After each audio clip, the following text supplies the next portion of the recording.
आज आमच्याकडे आहे आसराच्या सवासणी, कारण आखाड महिन्यामध्ये आम्ही आसराच्या सवासणी घालतो. आम्ही सगळेजण आसराला मानतो, तर परंपरेनुसार चालत पण आलेला आहे. तर आज आमच्याकडे असतो पुरणाचा स्वयंपाक आणि 7 महिलांना जेवायला वगैरे बोलवतो. तर खूप छान वाटतं. नैवेद्य असतो, पुरण असतो. तर आता आमची ही तयारी चालू आहे. आता पुरण वगैरे करायची. सगळी मग येतील 7 सवासण्या जेवायला. तर खूप छान प्रोग्राम असतो. यानंतर मला पुरणाचा स्वयंपाक करायचा होता, म्हणून मी डाळ शिजवून घेतली इथे. कारण आता खूप जणी जेवायला येणार, त्याच्यामुळे डाळ पण मी जास्त टाकली होती. आता ती प्रॉपर शिजली का नाही हे पाहून मी ती चाळून घेतली. व्यवस्थित तिचं पाणी निथळल्यानंतर तिला मला पूर्ण परत शेकून घ्यायची होती. त्याच्यामुळे मी ती व्यवस्थितपणे पूर्ण डाळीतलं पाणी वेगळं करून घेतलं आणि डाळ वेगळी करून घेतली. कारण हे पुरणाचा स्वयंपाक करायचं म्हणलं की हे पूर्ण प्रोसिजरनुसार करावी लागते आणि त्याला एकदम असं घाई गडबड करून जमत नाही. कारण पुरणाचा स्वयंपाक जेवढा व्यवस्थितपणे करताना तेवढा सुंदर आणि सुरेख लागतो. कारण पुरण हे सगळ्याच्या आवडीचं असतं. आपल्या महाराष्ट्रीयन एकदम छान पुरणपोळीचा स्वयंपाक असतो. त्याच्याशिवाय पुरणपोळीशिवाय स्वयंपाक आपला अपूर्ण असतो मेन फंक्शनमध्ये. त्याच्यामुळे मी पुरणपोळीसाठी बघा आता डाळ घेतली. त्याच्यासाठी साखर पण मी एकदम करेक्ट मोजून टाकते, कारण कमी टाकलं तर पोळी आपली फिक्की होते आणि जास्त टाकलं तर जास्त गोड होते. त्याच्यामुळे मी याला एकदम पुरणपोळीचा स्वयंपाक मला एकदम प्रॉपर झालेला आवडतो. मी एकदम मन लावून पुरणपोळीचा स्वयंपाक करते. त्याच्यामुळे आता मी साखर एकदम राईट मोजून टाकलेली आहे आणि ती पूर्ण व्यवस्थित शिजवून घेणार. डाळ आणि साखर ती पूर्ण एकजीव होतोपर्यंत शिजवायची. आणि त्याचं मेन मेथड असं आहे की त्याचं पूर्ण आहे ना, पुरण जर प्रॉपर शिजलं तर आपल्या पोळ्या फुटत नाहीत आणि सॉफ्ट होतात. आणि हे नवीन मुलींना खूप अवघड जातं पुरणपोळी बनवायला, कारण त्यांचा बेस हा कच्चा जर राहिला तर मग ती पुरणपोळी व्यवस्थित येत नाही. पण जर आपण पुरणच छानपैकी तयार केलं तर आपल्या पुरणपोळ्या खूप छान होतात.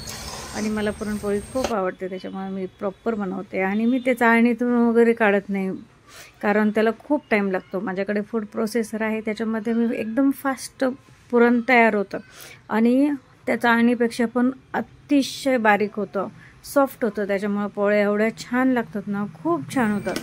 तर आता पाव किती सॉफ्ट पुरण झालेलं आहे. एकदम सॉफ्ट पुरण होतं आणि खूप फास्ट होतं. त्याच्यामुळे ते पुरणपोळीचं असं कंटाळा येत नाही पुरणपोळ्या बनवायचं. त्याचं पुरण तर कधी तयार करणार, काय करणार, अजिबात नाही. फूड प्रोसेसर असते की सगळे कामं फटाफट होतात. त्याच्यामुळे मी तर प्रिपेअर करते फूड प्रोसेसर वापर. त्याच्यासाठी बघा आता पुरणाचा स्वयंपाक म्हणलं की डाळाला म्हणजे आमटी, कढी, भात, भजीचे वेगवेगळे प्रकार, कुरडया, परत पापड्या, हे सगळ्याची रेडी तयार करावी लागते ना. पूर्ण स्वयंपाक असा भरगच्च दिसला पाहिजे. त्याच्यासाठी मी आता भजीची तयारी करते. त्यासाठी मोठे कांदे मागवले होते, कारण ते फटाफट कटिंग होतात. आणि मला असं पण कांदे कटिंग करायला खूप आवडतं, कारण माझं कटिंग पण म्हणजे स्वयंपाकाचं स्पीड आहे मला जास्त जरा. त्याच्यामुळे बघा ऐका ना, मी कांदे पण किती फास्ट कापू शकते. बरोबर, तुम्ही नाही म्हणले तरी मी स्वतः म्हणते की मी कटिंग करते, छान कटिंग करते, कारण मला स्वयंपाक करायला आवडतो.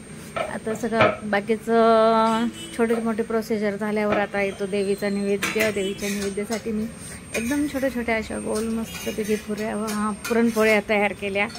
ते पुरणपोळीचं ताट आपण देवीला दाखवणार, नंतर सवासण्या बोलवणार. आणि तोपर्यंत मी घरातल्या कुणाला काही खाऊ पण दिलं नव्हतं, कारण सवासण्या जेवल्याशिवाय कोणीही घरात काही खायचं नाही. त्याच्यामुळे बघा आता किती छान देवीसाठी मी पोळ्या तयार केलेल्या आहेत छोट्या. आणि मग ते सगळे मी देवीची पूजा वगैरे करणार, देवीची ओटी भरणार आणि देवीला पुरणपोळीचा नैवेद्य दाखवणार. तोपर्यंत मग येऊ का, पोळ्या पण मला येतात का नाही हे तुम्ही सांगा कमेंट्समध्ये, की माझ्या पोळ्या बरोबर होतात की नाही होते. तुम्ही सगळ्यांनी नक्की मला सांगा. पुरणपोळी कुणाला आवडते हे पण सांगा. पुरणपोळीचा स्वयंपाक बहुतेक खूप जणांना आवडतो. ज्यांना आवडत नाही त्यांनी पण कमेंट्समध्ये सांगा, आणि ज्यांना आवडतात त्यांनी पण कमेंट्समध्ये सांगा. मी पोळ्या पण असं फटाफट करू शकतो. त्याच्यानंतर आता आले बघा कुरड्या, पापड्या, कारण त्याच्याशिवाय आपलं पोळीचं ताट हे अपूर्ण वाटतं. त्याच्यामुळे मी त्याच्यासाठी कुरड्या, पापड्या, भजी सगळं करून मी नैवेद्य दाखवून ज्या 7 जणी येणार आहेत त्यांच्यासाठी ताट तयार करायची पूर्ण अशी तयारी केली होती. तोपर्यंत सगळ्या मी बोलवलेल्या महिला आमच्या गल्लीतल्याच होत्या, त्या सगळ्या आल्या. त्यांना बोलवलं की आणि नंतर मग असं झालं आमचं सगळं सवासण्यांचा घोळ्यामेळ्याचा कार्यक्रम. असं